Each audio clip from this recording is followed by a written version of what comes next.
Assalamualaikum warahmatullahi wabarakatuh. Hai teman-teman semuanya, jumpa lagi bersama saya di channel Diary Afia.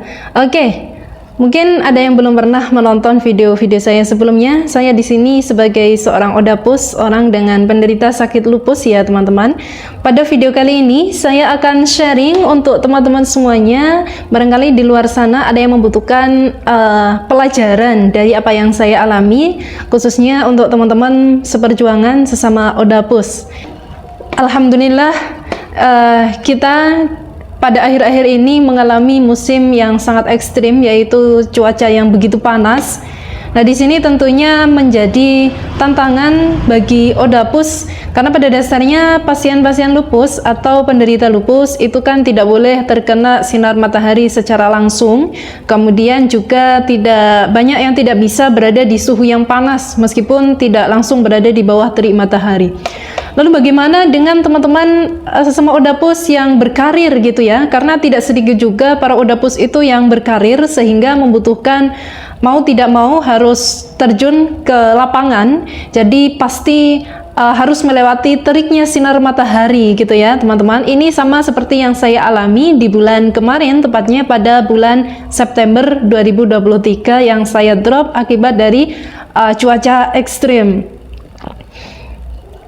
Teman-teman, pada bulan yang lalu itu kronologisnya saya bisa masuk rumah sakit.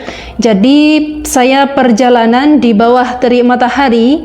Mungkin ini memang kurang hati-hati ya dari saya sendiri. Nah, pada saat itu cuaca sedang panas ya, bahkan sangat panas, suhu 36 hingga 37 derajat Celcius. Kemudian saya melakukan perjalanan di situ di bawah terik sinar matahari. Saya domisili Surabaya ya. Terbayang bagaimana panasnya cuaca di Surabaya. Lagi musim biasa saja panasnya sudah luar biasa, apalagi ketika cuaca ekstrim El Nino seperti saat ini. Nah, pada saat itu saya perjalanan jam setengah 12 siang ya teman-teman.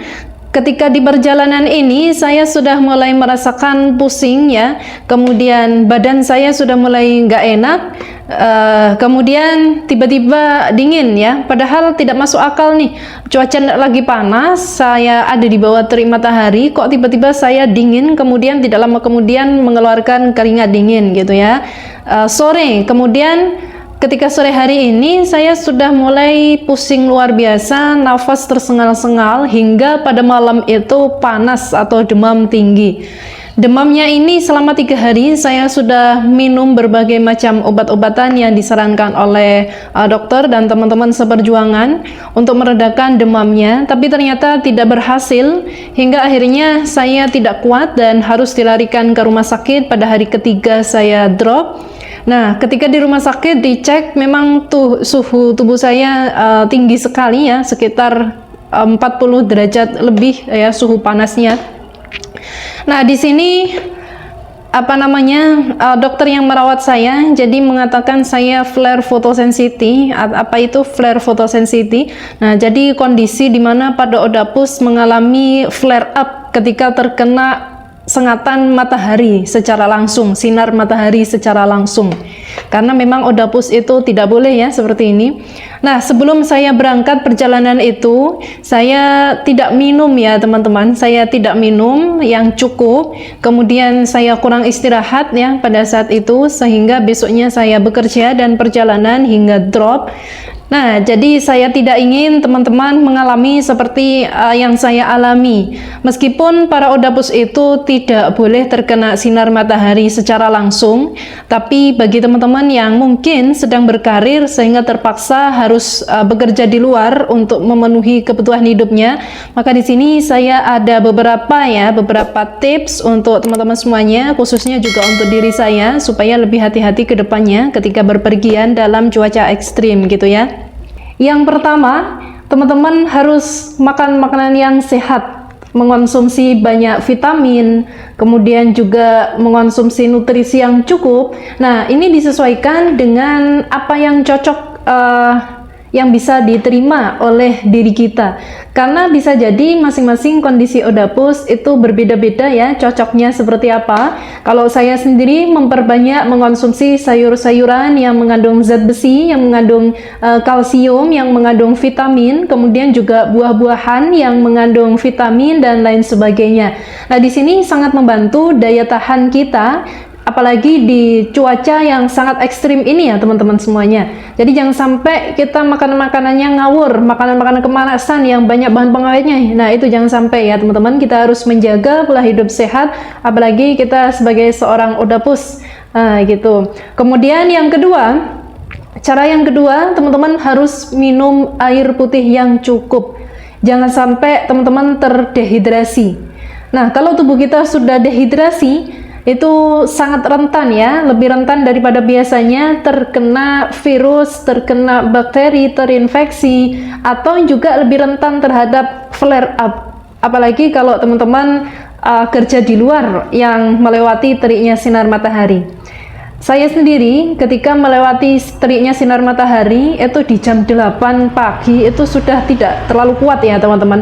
Jadi tidak harus siang hari. Saya pagi saja itu sudah tidak lagi sekuat dulu gitu ya pada musim El Nino ini.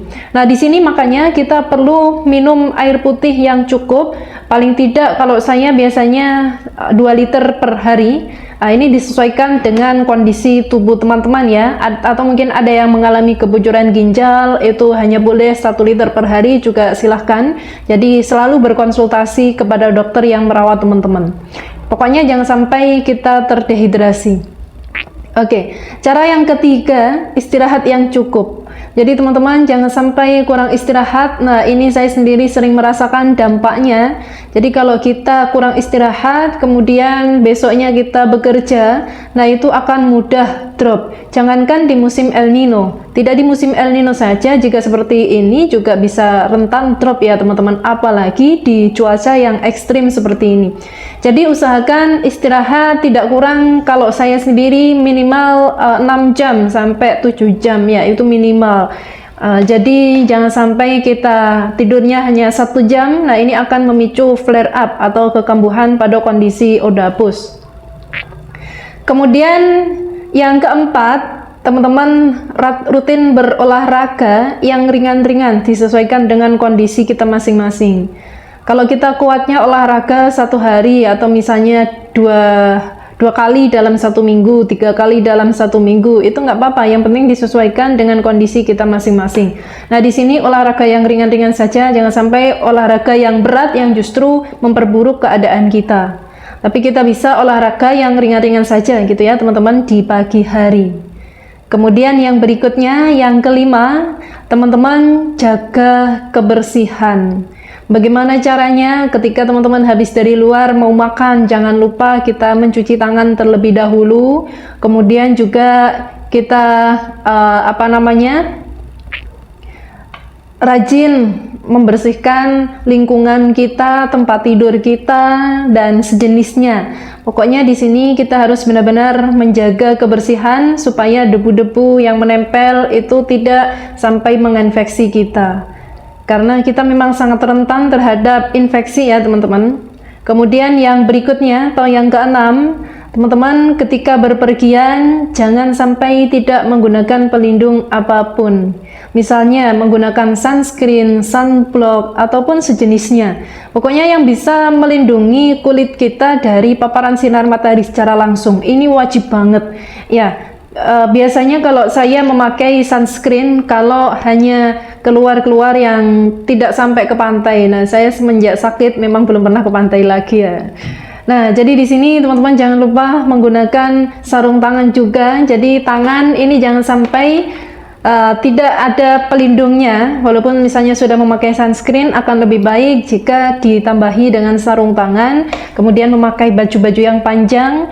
Nah, kalau bisa di atas ini juga tertutup ya, supaya kita bisa meminimalisir mungkin terkena dampak paparan sinar matahari secara langsung. Kemudian di wajah, meskipun sudah menggunakan sunscreen, jangan lupa juga ditambah dengan masker.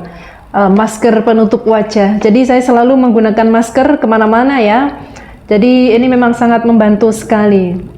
Oke, jadi itu tadi ya teman-teman beberapa tips yang bisa kita lakukan untuk beradaptasi sebagai Odapus di cuaca yang sangat ekstrim ini. Teman-teman jangan lupa juga terus berkonsultasi kepada dokter yang merawat kita. Kemudian jangan lupa minum obat-obatan secara rutin. Barangkali ada yang masih terapi, jangan lupa juga diikuti serangkaian prosedurnya. Kemudian yang penting tetap semangat, harus selalu happy. Odapus sudah menghabiskan obat-obatan yang banyak atau bahkan biaya yang banyak, effort yang banyak, tapi kalau pola pikir mental kita tidak semangat, mental kita tidak kuat, maka itu semua juga akan percuma. Maka di sini kita harus selalu bersemangat, jangan sampai kita putus asa, kita terus melangkah ke depan untuk meraih impian yang nyata. Semangat untuk teman-teman semuanya. Jangan lupa tetap jaga kesehatan. Kurang lebihnya dari saya mohon maaf. Wallahul muwaffiq ila aqwamit thoriq. Mudah-mudahan bermanfaat. Wassalamualaikum warahmatullahi wabarakatuh.